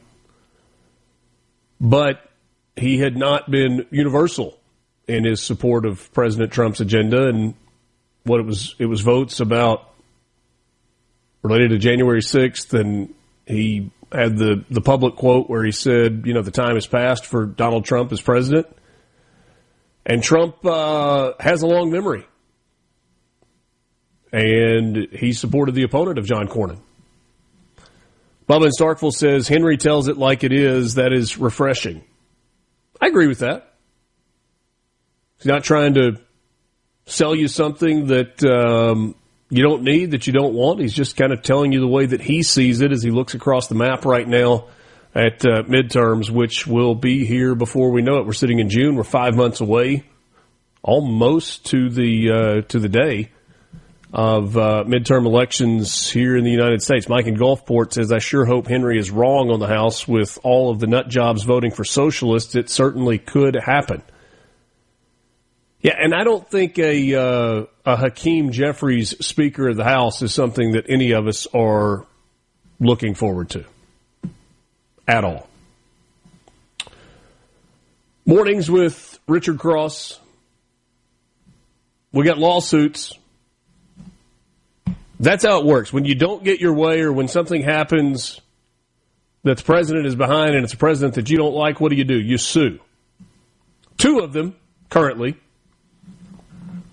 Well, there's way more than 2, but 2 that kind of grab the highlights. You probably have seen the pictures of the White House with the arena for the UFC card that's going to be contested on 4th of July. As part of the 250th American birthday celebration. A federal lawsuit seeks to haunt the upcoming UFC fight card on the White House South Lawn. The filing on Saturday by the Public Integrity Project on behalf of 2 Virginia residents contends that the Trump administration's authorization, I'm sorry, I said it was on July 4th, of the June 14th event was unlawful. The lawsuit says such approval violated National Park Service regulations prohibiting sporting events on federal parklands, that Congress did not consent to the towering arch overlooking the event space, and no environmental review was conducted before construction. A lawyer for the plaintiffs, Brendan Ballou, says this is fundamentally a private, commercial, corrupt use of our most sacred national monuments for private gain, and that is what is motivating this lawsuit. The White House and its attorneys have said in a statement that the legal challenge was, quote, an obstructionist, baseless, and dilatory attempt to prevent Trump from hosting the fight, and that the event was no different than the various other White House-hosted events on the South Lawn and properly permitted events on the Ellipse and the National Mall throughout the year. UFC has not responded. It's a 5,000-seat arena right outside the front door of the White House. Large screens broadcasting the events are going to be placed in a park at the nearby Ellipse. They're expecting as many as 85,000 free tickets to accommodate spectators at both locations.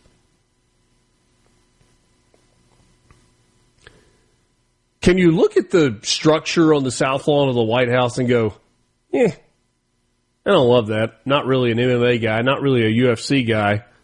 And at the same time be like, it's not really a matter of national security. It's a temporary structure, we think. And we'll move on. The visual, the optics of it are going to be incredible for the event itself. I don't love what that looks like on the lawn of the White House, but also have no interest in suing to get it removed and to halt the whole thing. What do you think of the structure, Lance? I mean, I don't know, man. I mean, it's kind of like whatever, right? I mean, it's not my thing. It's obviously a huge behemoth kind of standing over. It looks like an alien ship has kind of landed on the front yard with all of the stuff going on about disclosure and all that. It's just kind of a weird thing to see the structure itself. And then on top of that, expecting that many people to be on the White House lawn watching a MMA fight. I mean, that's rich, man. It's not something I would have considered organizing if I was the president, but hey, you can't put it past him to know a little bit about entertainment. I think I would have looked out there and said, is there a way we can build a baseball field on the South Lawn? I was thinking. What if we go hot dogs, baseball, apple pie, and... Man, I would have, with the new softball league, the ladies softball league that just came out, I believe, and I mean, I would have thought about something like that, I mean, softball's a huge sport. It honors, finally, we're seeing that on a professional level somewhat. I'm a big fan of the sport. I would have maybe something like that, but again, they didn't ask me, so... we get a message on the C Spire text line. It's not the government's job to entertain us. Conservatives normally would say it's a waste of money and time. Well, it's being funded by privately. I mean, Dana White and UFC are paying for the whole thing. So, yes, I'm sure there are government resources that are going into this when you think about security and all of the details that go along with it. But the event itself is being funded privately. In terms of waste of time, I don't know. I would point you, I'm not old enough to remember this, but my parents were in college at the time, and all I've heard is with the bicentennial celebration in 1976, I mean, it engulfed the entire United States. And everywhere you looked, there was patriotism and merchandise being sold and parades and pomp and circumstance and all of those things. So celebrating a major milestone as a country is not necessarily a problem in my mind. We get another message. Trump's a huge UFC fan. Yeah, he is. He absolutely is, and is a huge supporter of UFC. Somebody said it's Democrats being Democrats. Trump just rents space in all of their heads. I suppose there's something to that. And then you got another nonprofit that is suing for the paint job that's happening on the reflecting pool in the National Mall. Well, you want to talk about a lot of hullabaloo about nothing. People don't like the blue paint. It's supposed to be gray and contemplative. It didn't work, and it was gross looking. And they've cleaned it out, and they've got the pumps going and the filtration system going, and I don't know. It feels like one of those where it's like, why don't you give it a chance? Because it's not exactly like it was great. It looked like a koi pond. Yeah, it was disgusting. At a focal point, no doubt. Mornings with Richard Cross. We're back with you right after this.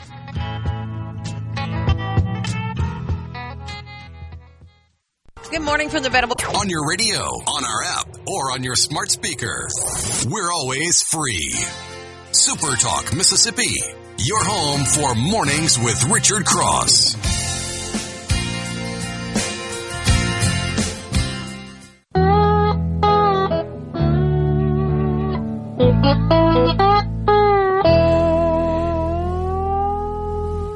Well, I used to wake the morning before the rooster crowed, searching for soda bottles to get myself some dough.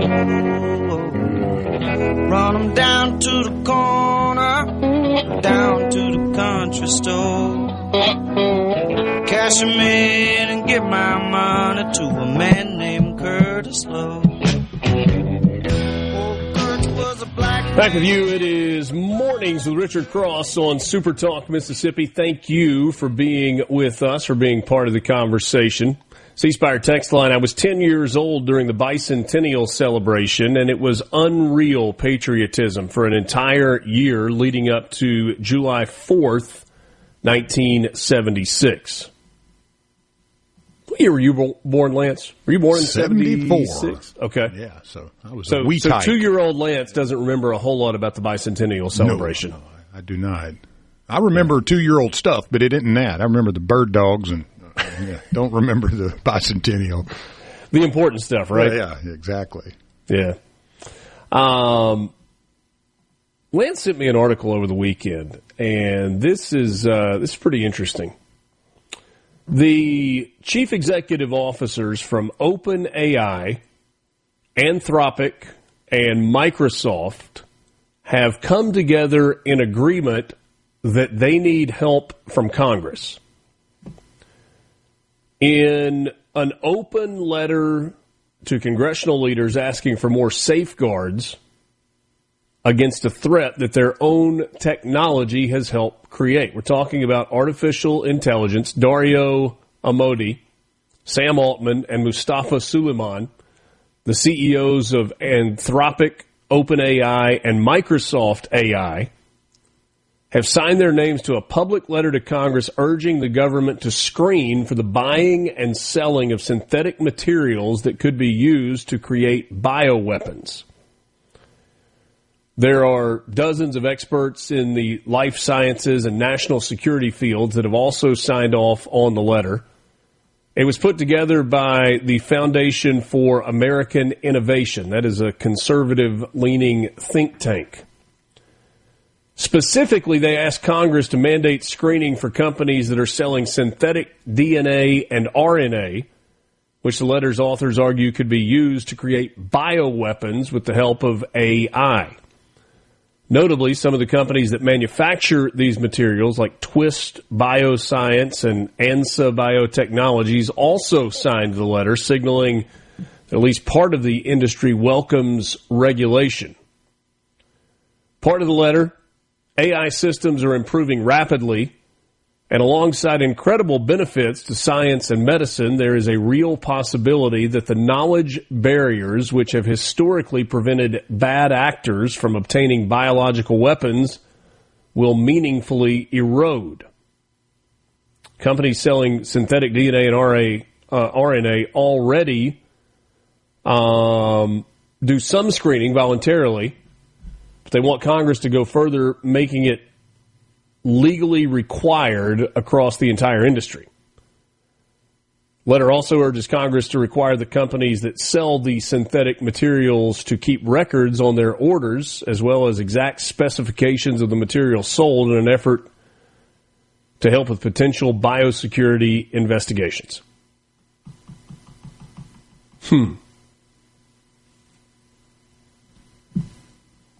Well, that's not good. I mean, it's good that they're reaching out and going, hey, we could use some help with this.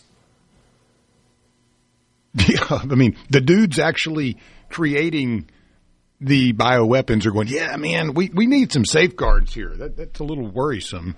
That's how I read that. I mean, maybe I'm a little alarmist, but that doesn't sound good after a COVID debacle. As long as Fauci's locked up, maybe it's okay, but you can't let mad scientists run around like that with the freedom to create bioweapons.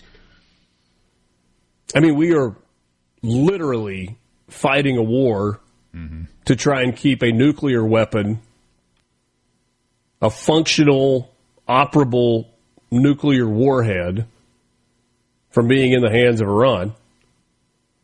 And yet, we have technology that is advancing to the point that the creators of said technology are saying, hey, the toothpaste is out of the tube here. These AI systems that we built are really, really smart. And they're going to give people the ability to build bioweapons. And there are probably some people out there that don't really need bioweapons. So if we could create some safeguards, that'd be really cool. Okay, thanks. Good. Well, and my question, Richard, is why do you need bioweapons to begin with? Whoever it is. I'm not because you want to kill people? Yeah, but I mean, again, let's stick to what we would say the Geneva Conventions and those types of things have said about, governing war. I don't remember any of them saying, yeah, it's okay to use bioweapons. No, not any of them. So, I mean, why are we even having this conversation is the question I have. Aren't there international safeguards already there to prevent the creation of bioweapons? And yet we have AI folks going, hey, we're creating them over here with this RNA and DNA stuff. It's like, why aren't you in jail? But, hey, that's just, again, that's my thought on it. But they didn't. I mean, I think it's an acknowledgement that, hey, we didn't really create the bioweapons, but we have created tools that are so smart that they can give anybody with a keyboard the ability to figure out how to do these bioweapons. And then we've got companies that are selling this synthetic RNA and DNA, and they can build the bad stuff, and that's really scary. Oh, man, it's scary. Goodness. It's like, well, you are complicit at this point. I mean, you're the ones creating the technology. Now, people will say, well, I mean, the gun doesn't kill anybody. It's the people that do. Of course, but there are safeguards on buying guns that allow generally most people that are capable and law-abiding can get those. But the other actors that are a little more nefarious have a little bit more difficult time. So, well, and you would have to believe that the cost barrier to create a bioweapon is far lower than the cost barrier to create a nuclear weapon. Yes, sir. And especially if you have AI over there figuring it out for you. Mm-hmm. You don't have to do all the it's tests. almost like it's going to just spit out a recipe for you. That's what it sounds like. Whew. So you don't want spaghetti today. We want, some type of anthrax bioweapon. And okay, yeah, we got you on that too. That is scary. It is. It is. Notably absent in terms of a signature on this letter is Elon Musk. Elon, he's something else. I mean, you saw the article too about China with the underwater data center. That's really kind of interesting, as we've heard that as we've seen the expansion here, and China's over there opening the first, I can't remember how many 1,000 square foot underwater data center. Interesting. Mose points out that terrorists like Hamas will not follow international law. Of course they won't. Of course they won't. And Hamas is funded by who? The Iranians.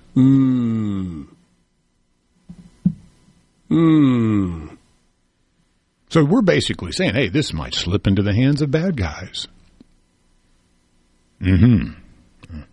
Seems like there's quite a few of those out there. Yes, it appears that the three most dangerous and offensive terrorist groups, all who hate Israel and all who hate the United States, Hamas, the Houthis, and Hezbollah, all are funded by the company that we are, or the country that we are at war with right now. And so, yes, while ultimately the goal with Iran is eradicate, completely eliminate their ability to obtain and or build a nuclear weapon,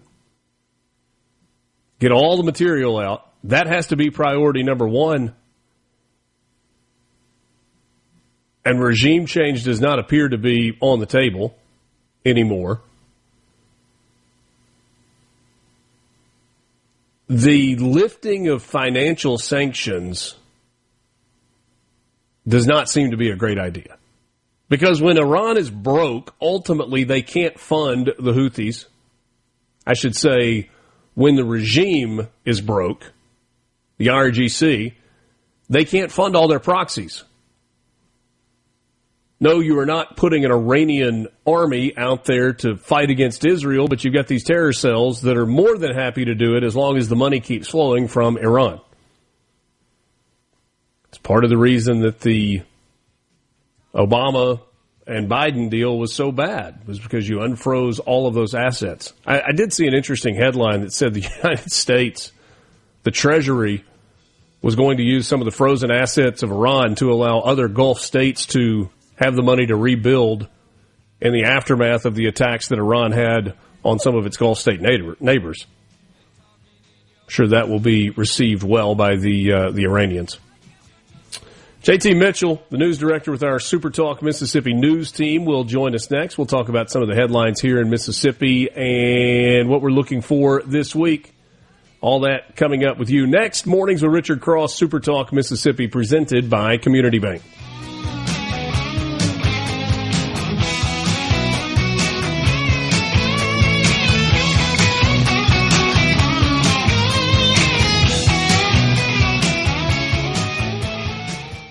From where you come first for news. Fast and free. Mornings with Richard Cross on SuperTalk Mississippi. Good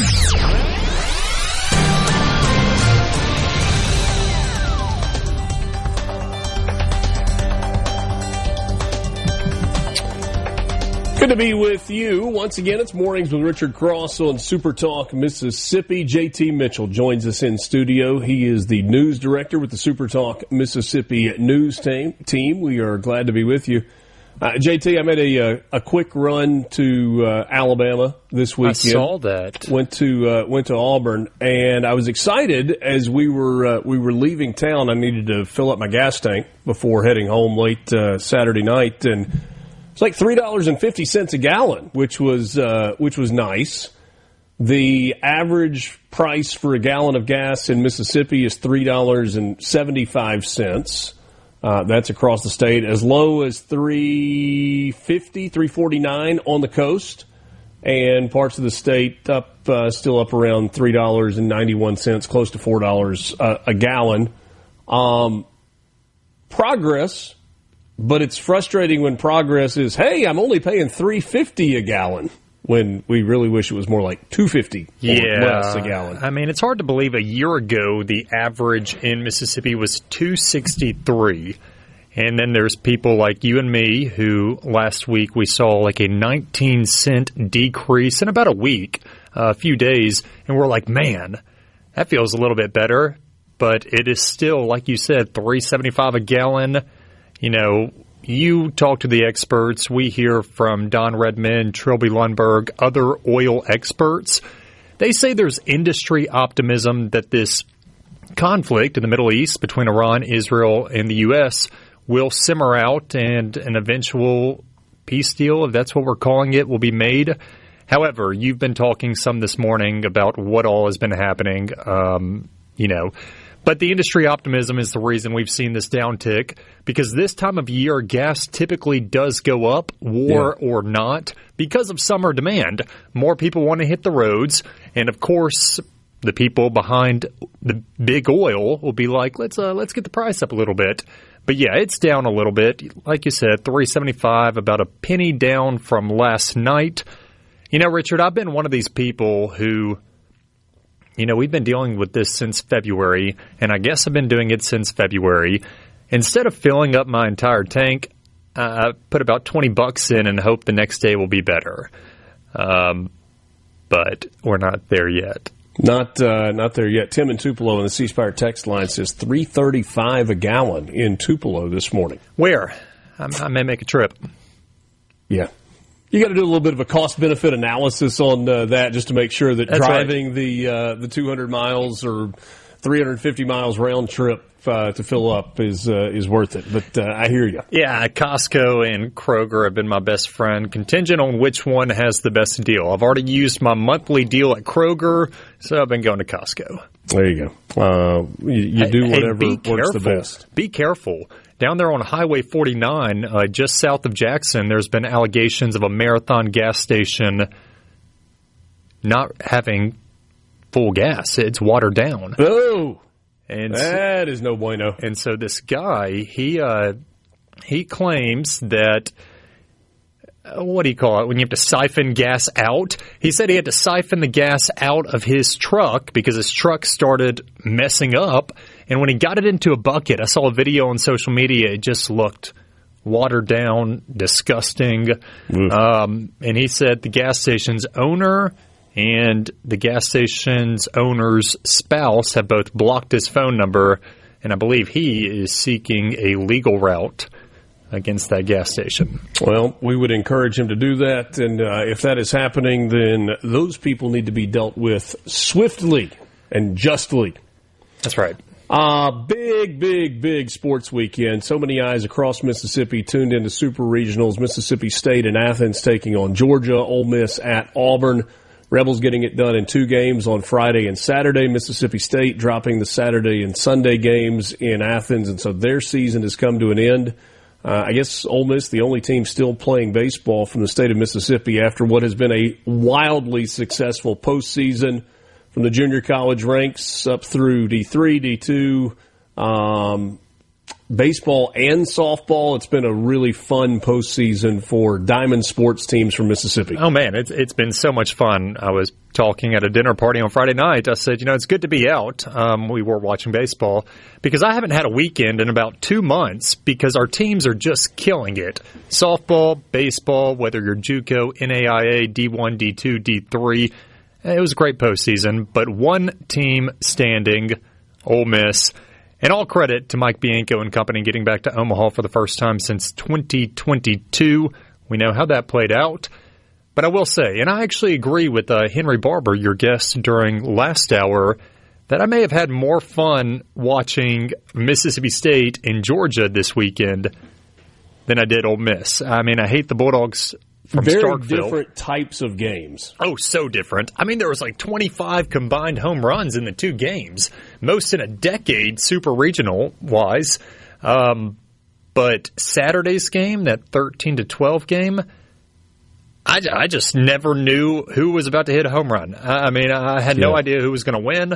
That was the most home runs in a game since 23, a postseason game. And then yesterday, it was a heartbreaker. But I thought State was about to get smoked.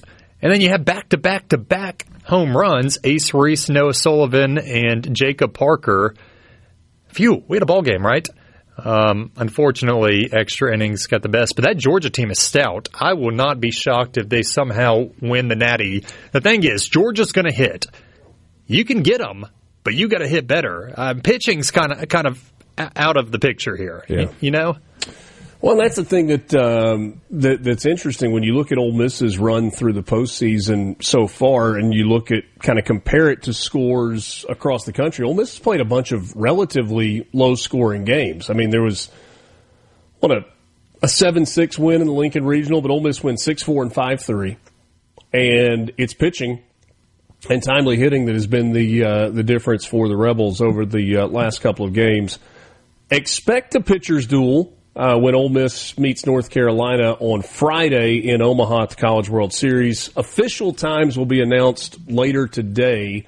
There are two games that were suspended last night, the Oklahoma-Kansas game in Lawrence and the Alabama-St. John's game in Tuscaloosa. Rain, weather issues in both of those places. But they're not going to announce the start times until all the games are done. Those two get going around lunchtime today to finish out. Most people think that Ole Miss and North Carolina will play in the primetime window with a 6 o'clock first pitch on Friday night, but we've got to wait and see officially. Okay, I know this is a news segment, and I know we have a couple teams not yet in. But Richard Cross's prediction, who wins it all?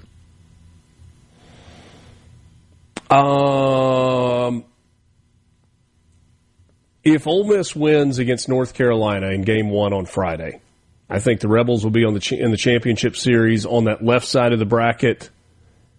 And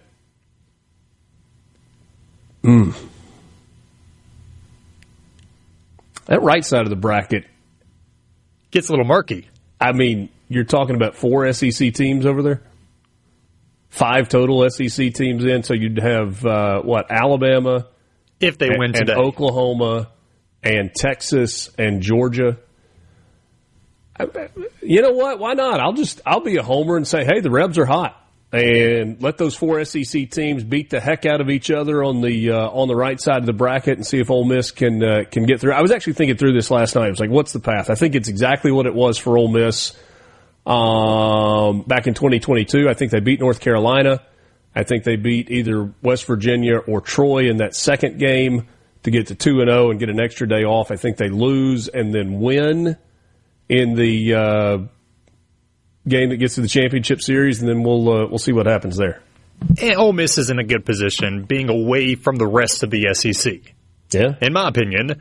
And look, it's fortunate breaks, right? I mean, there are a lot of Mississippi State fans. Well, if we were on that side of the bracket, well, yeah, I understand probably that. so, but that's just not how the cookie crumbled. You know, UCLA gets bounced and Georgia Tech gets bounced, and if those two teams are on that side of the bracket, then maybe you're singing a different tune. But it certainly has fallen where Ole Miss has got way more than a puncher's chance. And I thought they played calm and never, there's some older guys on that team that are leaders, and never let the moment get too big. and trying to run it back. Was it Saban that said to win a national championship, you got to have a lot of talent and a little bit of luck? Mm-hmm. Yeah. And they maybe so far have had a little bit of both of those things. Hey, quickly before the break, can you tell me about the fire that happened at the Neshoba County Fairgrounds? Yeah, so we're less than 2 weeks out from when you and company will be at Neshoba. Yesterday evening, we got word that a cabin on Sunset Strip caught fire. You don't hear about fires, at least I don't, often at the Neshoba County Fair because it's closed down for most of the year. But it's open. Fire broke out at cabin 268. Fortunately, I'll start out with this. No injuries that we've heard of. Saw a lot of videos of neighbors running with garden hoses in hand to try to help get the fire out before several area fire departments could respond. So they got it out.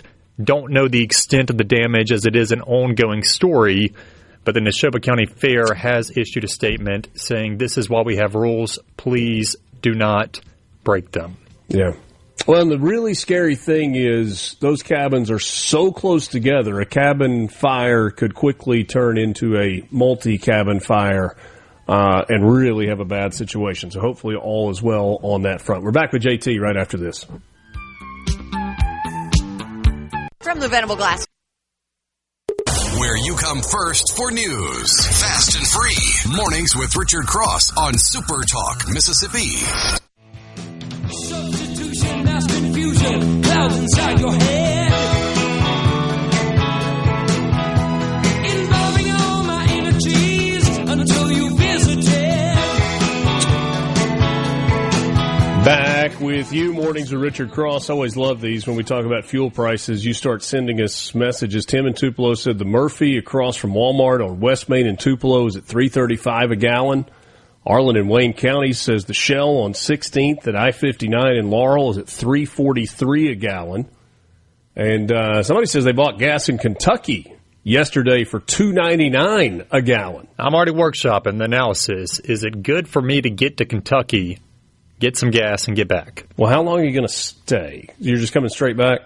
No, it is not beneficial for you to do that. What if I do make a trip out of it? Maybe worth it. There you go. No, I mean, getting a full tank up there, and then it's gone by the time I get it back.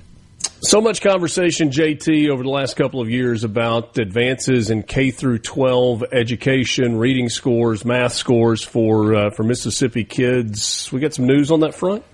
We do. So you remember about a year ago, Mississippi got the number 16 ranking in overall education.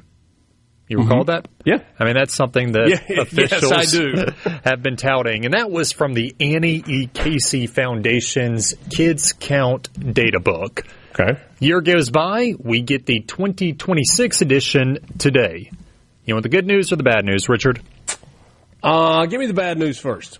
Okay. The bad news is that they did it a little bit different this year, and they took into consideration more domains than usual. Rather than just a pure grade, they actually did a score ranking where they score you based on education, of course, economic well-being, health, and family and community factors. Okay. Mississippi did not do very well in the latter three. But in education, that's the good news. Mississippi, for the second year in a row, has the number 16 best education in America for K through 12 students. So that's good. That is another feather in state officials' caps that they can go out and tout that education is continuing to make strides in this state. Now, the foundation, and this article will go up at supertalk.fm right after your show. Some of these other categories, when I was reading through it, it's more long-standing issues like childhood obesity, children without insurance, children living in homes where neither of the parents have a high school diploma, low weight babies. Those are more long-standing systemic issues. Mm-hmm. But on the education front, Mississippi is continuing to thrive. And frankly, it's incredible that the education gains have been made given those mitigating circumstances that kind of are working against educational growth. I think you are absolutely correct, because if you go in there, and I will give you guys the link where you can actually go read the entire Mississippi section in the data book. If you look at the number of kids that live in low-income households or some of those other categories we mentioned, it's incredible that they're going to school and getting an education that's overall, obviously it is district by district, but overall, the 16th best education in America. I've seen so many articles over the past year. Just pick a state. I think I saw one about Arizona, and it said Mississippi has the number 16 best education in America, what Arizona can learn. So many states have been comparing themselves to what Mississippi has done, whether it's the expansion of pre-K programs, the specific tailored teacher training to help kids be able to read better, to get better in math and science. There's other states that are watching. Now, this report says, yeah, that's all good. That is all fine and dandy. Keep doing that, Mississippi. But it's also urging policymakers to take a deeper dive into some of these long-standing issues that impact the children that go inside our classrooms every single day. I got a question on the C Spire text line. Could it be that they changed the metrics so that certain states might not do as well? I don't know. That is something that only the Annie E. Casey Foundation can answer. You know what? That's a great idea. I will send an inquiry to see why they changed it. I think that's a reasonable question to ask. No doubt. Anything you're keeping an eye on this week? It's kind of a quiet news time of year. As of now, the summer likes to slow down. At least at home, right? Not necessarily in Washington, D.C., but at home, things slow down a little bit, and that's probably okay. It is, but since you said that, I'm sure here in about 15 minutes, something will happen. Well, glad I could make your Monday busier. No, I appreciate that. No, I just encourage everybody that we are trying to give you the news stories that really matter statewide, all in one place. SuperTalk.fm, you can read it there in digital format, or catch our news service on 52 talk music and affiliate stations statewide. SuperTalk.fm is the website. That's where you go for all of the news from the SuperTalk Mississippi news team. JT, always appreciate your time on a Monday morning. All right, thanks, Richard. Thanks, Lance. Lance, thanks for getting out of bed today. Oh, yeah, man. Wasn't no trouble to it. I always love being here with you guys. Good being with all of you across the Magnolia State. Thanks for spending part of your Monday morning with us. It's Mornings with Richard Cross on Super Talk Mississippi, presented by Community Bank. Have a great day.